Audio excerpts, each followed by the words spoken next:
Hablemos de Salud es presentado por Aderama, la mayor asociación de residenciales del Uruguay.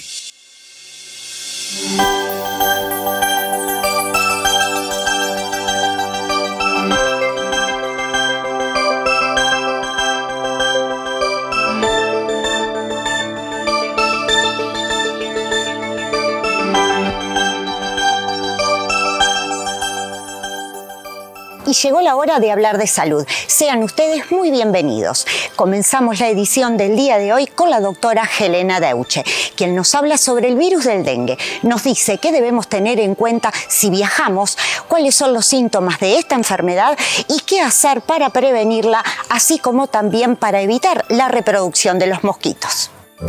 Es una enfermedad viral que la causa el virus del dengue, que es un virus que se transmite por medio de un vector que se llama el mosquito Aedes aegypti. El mosquito va a picar a una persona que está enferma y luego va a picar a una nueva persona sana y de esta manera le va a transmitir la enfermedad. El principal síntoma que da es fiebre. La fiebre por lo general es mayor a 2 días de duración y menor a 7 días y por lo general asociada a la fiebre pueden aparecer otros síntomas como pueden ser dolor de cabeza, dolor detrás de los ojos, malestar general, dolor en los músculos o en las articulaciones, náuseas, dolor abdominal y vómito. Es importante recordar que si viajaste a sitios donde haya alta circulación de la enfermedad, como por ejemplo Brasil, solamente con la presencia de fiebre basta para motivar la consulta como caso sospechoso de dengue enfermedad. Y esto vale también para los niños pequeños, menores de 2 años, donde solamente la presencia de fiebre y el antecedente de haber estado en un sitio con alta circulación de la enfermedad configura un caso sospechoso de dengue. Para prevenir la enfermedad tenemos 2 pilares que son muy importantes. Por un lado va a ser prevenir la picadura del mosquito infectado por el virus dengue. Para esto, si estamos viajando en sitios donde haya alta circulación viral, lo que tenemos que hacer es el uso de repelente, que siempre debe aplicarse posterior a colocar el protector solar, y siempre recordar que la hora de mayor circulación de los mosquitos es en el horario vespertino y de la noche, por lo que debemos tratar de utilizar ropas que sean de mangas largas y pantalones y utilizar calzado cerrado. En los lactantes menores de 6 meses no se puede aplicar repelente, entonces tenemos que tomar otras medidas de precaución, como ser colocar tul y mosquitero en cochecitos, cunas, siempre tratar de tener las ventanas de los sitios donde estemos con mosquiteros para evitar el ingreso del mosquito. Tenemos que evitar que el mosquito coloque sus larvas en todos los sitios con agua, que es donde pone los huevos. Por lo tanto, tenemos que evitar que queden baldes, macetas, floreros. Debemos cambiar el agua y no solo cambiar el agua, sino pasar un cepillo en los bordes de estos frascos, que es donde están depositados los huevos. También es importante evitar que frascos que puedan acumular agua de lluvia queden siempre dados vuelta, y desmalezar todos los terrenos que estén alrededor de la vivienda o el terreno donde estamos habitando para disminuir de esta manera la circulación del mosquito. Presenta Centro de Salud Palas Atenea, 092 55 50 29, www.palasatenea.com.uy. Recibimos en Hablemos de Salud al especialista en micropigmentación oncológica Mónica García, quien hoy nos habla sobre la micropigmentación paramédica. Muchas veces las mujeres, se realizan una operación de levantamiento de mama o bueno, puede ser reducción también. Y digamos que su areola, o sea, no queda, digamos, en una forma, por así decirla, estética. Entonces, ahí es donde entra lo que vendría a ser la micropigmentación paramédica, porque mejoramos la piel que tiene cicatriz, mejoramos el tono, mejoramos lo que es la forma de esa areola, sin llegar, digamos, a que sea necesariamente por un tema, digamos, de cáncer, sino que también por un tema más bien estético. La micropigmentación hoy por hoy ayuda mucho a que la persona se sienta y se vea mejor en su parte íntima, porque muchas veces abordar, digamos, un tema, digamos, de una cirugía estética y que quede esa parte, digamos, esa mama, ese seno con una cicatriz, no es lo adecuado. Entonces, como lo complementamos también con lo que vendría a ser la parte del cuidado de la piel, el mejorar la textura de esa cicatriz, el mejorar el color, entonces es como que logramos, digamos, la perfección de la mano del trabajo que hace ese médico. Hoy se está trabajando mucho lo que son los exosomas, que lo que hace es regenerar y hacer que todo el tejido vuelva, digamos, a recuperar su estructura. Entonces es el complemento, digamos, ideal.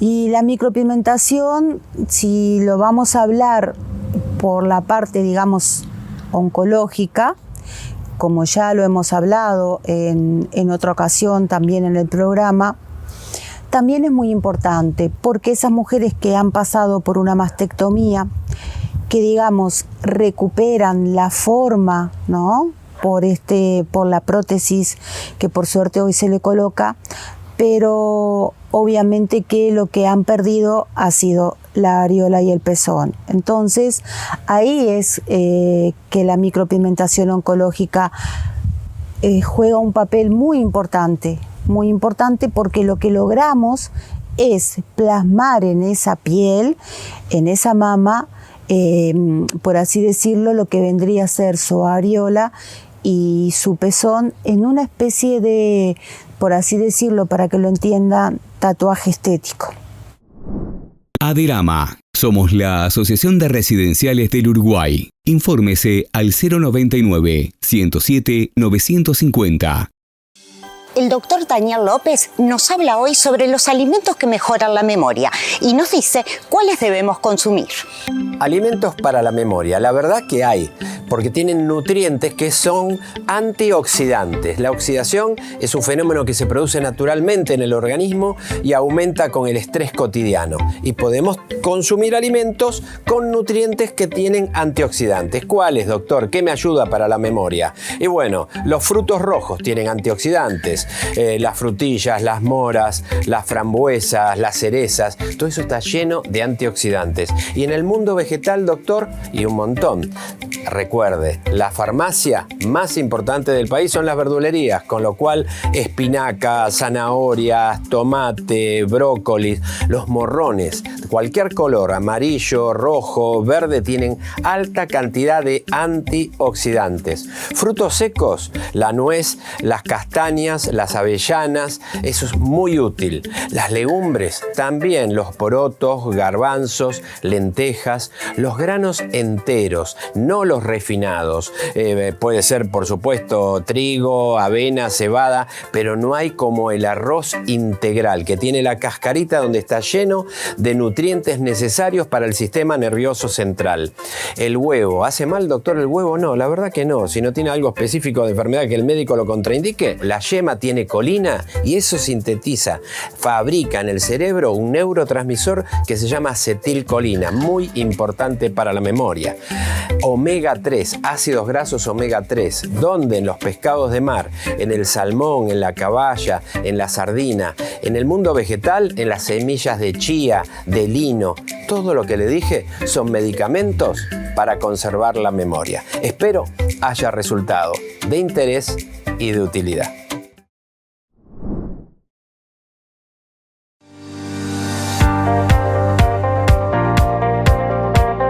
Centro de Salud Palas Atenea. Atención integral e internación para la rehabilitación del adulto mayor en Centro, Prado y Pocitos.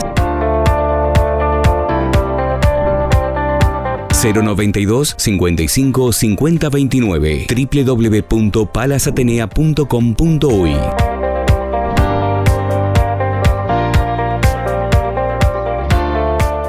Aderama. Somos la Asociación de Residenciales del Uruguay. Brindamos asesoramiento legal a propietarios de residenciales, cursos de capacitación, talleres y seminarios gratuitos a cuidadores de residenciales asociados. Estamos junto a ustedes desde 1999. Infórmese al 099-107-950 www.aderama.org.uy. Cuando usted ingresa a Círculo Láser, ingresa al primer sanatorio de ojos de Uruguay, un centro de referencia en oftalmología para Latinoamérica, equipado con tecnología de avanzada y los más calificados profesionales de nuestro país, que le brindarán una atención con calidad certificada y le ayudarán a resolver sus problemas de visión, siempre con un plan al alcance de su mano. Nos vemos en Círculo Láser. Aderama. Somos la Asociación de Residenciales del Uruguay. Infórmese al 099-107-950. Y en esta oportunidad el doctor Jorge Collante responde a 4 preguntas puntuales que le realizamos sobre el trastorno esquizoafectivo.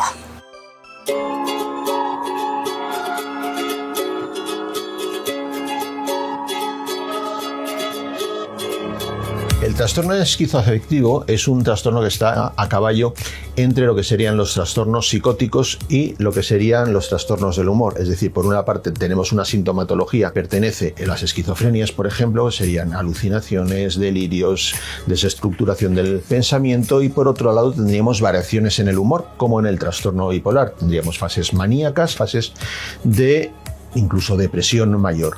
El trastorno esquizoafectivo, la gran dificultad que tiene es que puede confundirse con otros 3 trastornos relativamente comunes. Las diferencias estriban en pequeñas sutilezas. Por ejemplo, la esquizofrenia se caracteriza por tener síntomas psicóticos, alucinaciones, desestructuración del pensamiento, delirios, pero estos elementos psicóticos no tienen por qué darse con variaciones del humor, simplemente existen estos elementos psicóticos.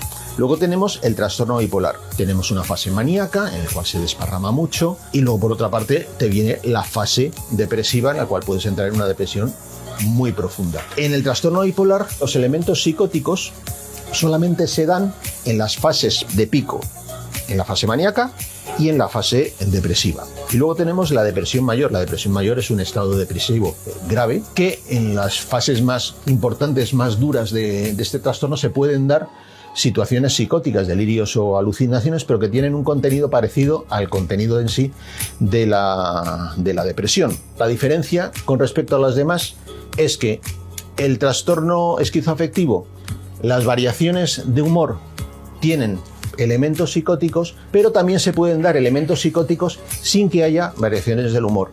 Y se considera que estos elementos psicóticos se den solo, sin variaciones del humor, en torno a unas 2 semanas. Es muy importante el diagnóstico diferencial por parte de un profesional de la salud mental, tanto desde el punto de vista de la psiquiatría como desde el punto de vista de la psicología. Es muy importante porque hay muchos síntomas comunes, entonces realmente parece que es lo mismo, pero no lo es. La parte psiquiátrica debe determinar cuál es el tratamiento farmacológico que debe utilizar. Si estamos trabajando con una esquizofrenia, pues lógicamente aquí tiene que haber un tratamiento de antipsicóticos. Y si estamos trabajando en un caso de trastorno esquizoafectivo, tendríamos que abordar la farmacología desde el punto de vista de los antidepresivos, desde el punto de vista de los estabilizadores del ánimo y de los antipsicóticos. Hay que ajustar la medicación para tener un buen pronóstico y sobre todo una buena funcionalidad. El trastorno esquizoafectivo debe ser tratado y tiene tratamiento. Por un lado, hemos hablado anteriormente de lo que es el abordaje desde el punto de vista farmacológico. El otro trabajo que hay que meter es desde el punto de vista de la psicoterapia. Por un lado, el paciente debe de aprender qué es lo que le pasa, por qué le pasa, saber identificar las causas y aprender desde el punto de vista de la psicoterapia cognitivo-conductual distintas técnicas para gestionar sus emociones, gestionar sus pensamientos y por otro lado aprender una serie de conductas de adaptación que le hagan muchísimo más funcional. Por otro lado, lo que es la psicoeducación, tener información sobre qué es lo que le está pasando, de tal manera que no se le estigmatice. Es muy importante la multidisciplinariedad profesional en este tipo de trastorno. Presenta Centro de Salud Palas Atenea 092 55 50 29 www.palasatenea.com.uy. Y como cada semana, la doctora Gabriela Novello responde a cada una de sus interrogantes. Una consulta muy frecuente cuando estamos hablando sobre el lifting facial es sobre la pérdida de los rasgos faciales. Me preguntan, ¿yo voy a mantener mis aspectos naturales del rostro? Y la respuesta es sí. El lifting facial lo que busca es un rejuvenecimiento del rostro de la persona de forma natural, devolviendo el triángulo facial, devolviendo la reposición de la ceja y logrando un cuello rejuvenecido. Es tu rostro más joven, manteniendo la armonía de tu rostro sin la rigidez facial, logrando entonces un refresh de tu mirada. Por lo tanto, no vas a perder tus rasgos naturales y es lo que logra el mejor resultado de rejuvenecimiento facial. Otra pregunta que me hacen es sobre la recuperación. ¿Cuánto tiempo lleva la recuperación luego de un lifting facial? Va a depender de qué tipo de lifting facial hacemos. Si hacemos un mini lifting, o sea, una tensión discreta de las partes blandas, si tenés una flacidez leve, ahí la recuperación va a ser de 10 días aproximadamente para reinsertarse de forma normal hacia tus actividades. Ahora, si vamos a hacer un global lifting facial en donde hay una flacidez importante de tu rostro, con pérdida de todos los relieves naturales, con un cuello que hay lipodistrofia, hay grasa y hay flacidez del platisma, bueno, acá estamos haciendo un rejuvenecimiento importante de todos los sectores del rostro. Por lo tanto, acá tenés que pensar en unos 15 días, ¿sí? Con faja, entonces vas a estar 15 días ausente de tus actividades, pero el rejuvenecimiento va a ser el que vos querés, para luego poder lograr una vida normal entre los 15 y los 20 días. Por lo tanto, si tenés una flacidez severa y tenés que hacerte un lifting, no lo dudes, porque la recuperación tampoco es tan prolongada y vas a lograr el resultado que vos querés. Inforesidenciales, el buscador de residenciales más importante del país. www.inforesidenciales.com.uy. La tendinitis es una afección que es invalidante y causa mucho dolor. Sobre este tema nos habla nuestro asesor, el doctor Juan Andrés Cabrera. Cuando hablamos de tendinitis nos referimos a la afectación de los tendones. Los tendones son aquellas bandas fibrosas que comunican a los músculos con los huesos. Estas estructuras se pueden alterar por movimientos repetitivos, por el exceso de peso que soportan, por traumatismos, por golpes. Son todas situaciones que pueden generar inflamación, edema y de esa forma también generan dolor. ¿Cuándo debemos sospechar que es una tendinitis? Y cuando tenemos un dolor en esa zona anatómica que aparece frente a movimientos repetitivos.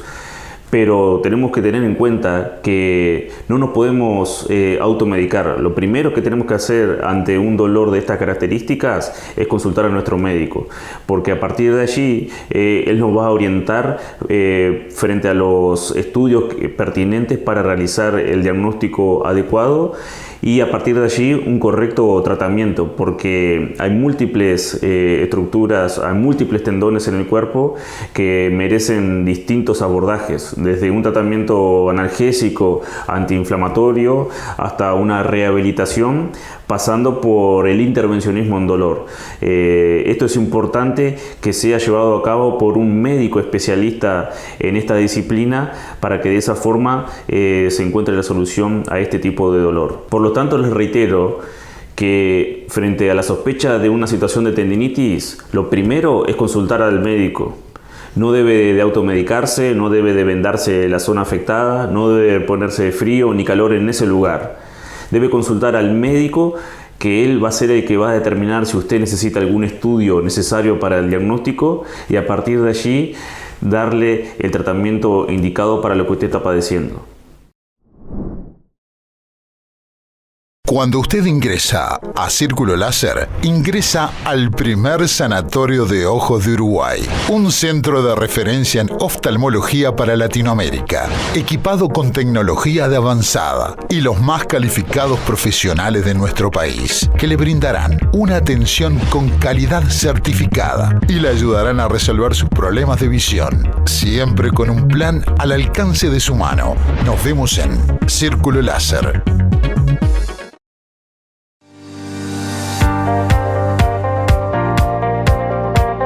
Centro Centro de Salud Palas Atenea. Atención integral de cuidados e internación para la rehabilitación poshospitalaria del adulto mayor en Prado y Pocitos. 095-273-538. www.palasatenea.com.uy. Aderama. Somos la Asociación de Residenciales del Uruguay. Brindamos asesoramiento legal a propietarias de residenciales, cursos de capacitación, talleres y seminarios gratuitos a cuidadores de residenciales asociados. Estamos junto a ustedes desde 1999. Infórmese al 099-107-950 www.aderama.org.uy. Comenzó el año lectivo y es por ello que la doctora Ana Laura Méndez nos dice qué aspectos debemos tener en cuenta en el comienzo de las clases. El primero de ellos son los aspectos emocionales. Es importante ir haciendo una preparación gradual de los niños para el inicio de clases, hablarles con entusiasmo sobre estas, los amigos que va a ir haciendo, los conocimientos que va a ir logrando, brindarles, por supuesto, apoyo y fortalecer su confianza. También es importante ir comenzando con rutinas de sueño y alimentación desde semanas previas al inicio de las clases. Es muy importante que los niños tengan tiempo libre de jugar y relajarse luego del inicio de las clases. Si este tiempo libre es al aire libre, mucho mejor. Así evitar también el tiempo frente a las pantallas. Siempre decimos y recomendamos incluirlos en la compra, en el forrado de cuadernos y ahí ya ir generando el vínculo con la escuela. Con respecto a la elección de la mochila, debe ser adecuada para el tamaño del niño. Su peso no debe superar al 10 al 15% del peso de este. Tiene que tener correas anchas, acolchonadas y que vayan firme a la espalda del niño. Así vamos previniendo lo que es la patología de columna. Presenta Centro de Salud Palas Atenea. 092 55 50 29. www.palasatenea.com.uy. Recibimos a la directora de Calo y Asociados, la doctora Elsa Calo, a quien convocamos para que nos diga qué debe hacer un paciente cuando es diagnosticado con una enfermedad y necesita medicamentos costosos que no son cubiertos por su prestador de salud. Bueno, vamos a hablar del recurso judicial de amparo, que es una medida que se utiliza en casos de necesidad, cuando los pacientes son a veces diagnosticados con enfermedades que requieren medicamentos muy costosos o a veces tratamientos que están fuera de su alcance económico. La solución que el Poder Judicial brinda es poder recurrir ante el juez y en base al derecho constitucional que está regulado en el artículo 44, que es el derecho a la salud, pedimos al juez que intervenga ante, en general, el FNR, el Fondo Nacional de Recursos, el Ministerio de Salud Pública y o la mutualista de que se trate, que esté interviniendo con el paciente, que puede ser un seguro o puede ser una mutualista privada. Solicitamos un apoyo para poder acceder a la medicación. El procedimiento es el siguiente: tiene que estar comprometida la vida o la calidad de vida del paciente. Tenemos que tener una receta médica. En este caso es sumamente importante la colaboración del profesional de la salud, ya que junto con los abogados trabajamos en permanente comunicación en estos casos. Va a ser requerido que en definitiva el médico esté declarando ante el juez también y que diga la magnitud del problema. También los organismos que son citados, que en general son el Fondo Nacional de Recursos y el Ministerio de Salud Pública, van a describir por qué se están negando. En general suelen ser por temas legales administrativos y bueno, nosotros amparados en la Constitución, en definitiva, probando que hay una urgencia y que hay un riesgo de vida, es que se consigue que el Estado termine financiando el medicamento o el tratamiento que el paciente requiere. Esto es así en una altísima cantidad de casos, la tasa de éxito es realmente muy alta. Ocurre a veces que por algún problema administrativo o por alguna cuestión de prueba no se accede en una primera instancia, pero existe igual un procedimiento civil posterior que se puede realizar, o sea que no hay un no definitivo. En definitiva, la persona va a poder acceder a su derecho a la salud. Por lo tanto, en estos casos de extrema gravedad, cuando hay realmente un riesgo de vida y un riesgo a la salud e integridad de la persona, se aconseja que concurran ante un profesional abogado especialista en el tema para poder tratar la situación y, en definitiva, acceder a la calidad de vida que todos merecemos, porque la salud es tu derecho.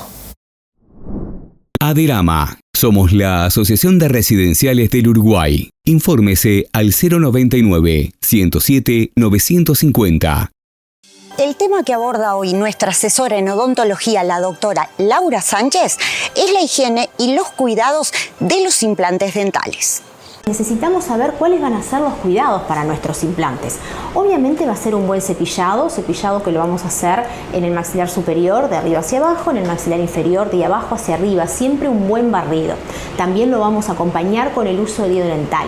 Recuerden que el cepillado va a limpiar únicamente 3 caras del diente, la de arriba y la de los costados, pero estas caras de unión no, y ahí es donde se acumula mucha placa. Entonces es importante también el uso de un hilo dental. Además, vamos a utilizar enjuagatorios, el que al paciente les guste, el que se sienta cómodo, generalmente, y es recomendable que no tenga alcohol para no irritar. Tenemos el uso de los irrigadores, que si bien no está muy en el mercado, no es algo muy común, nosotros lo recomendamos.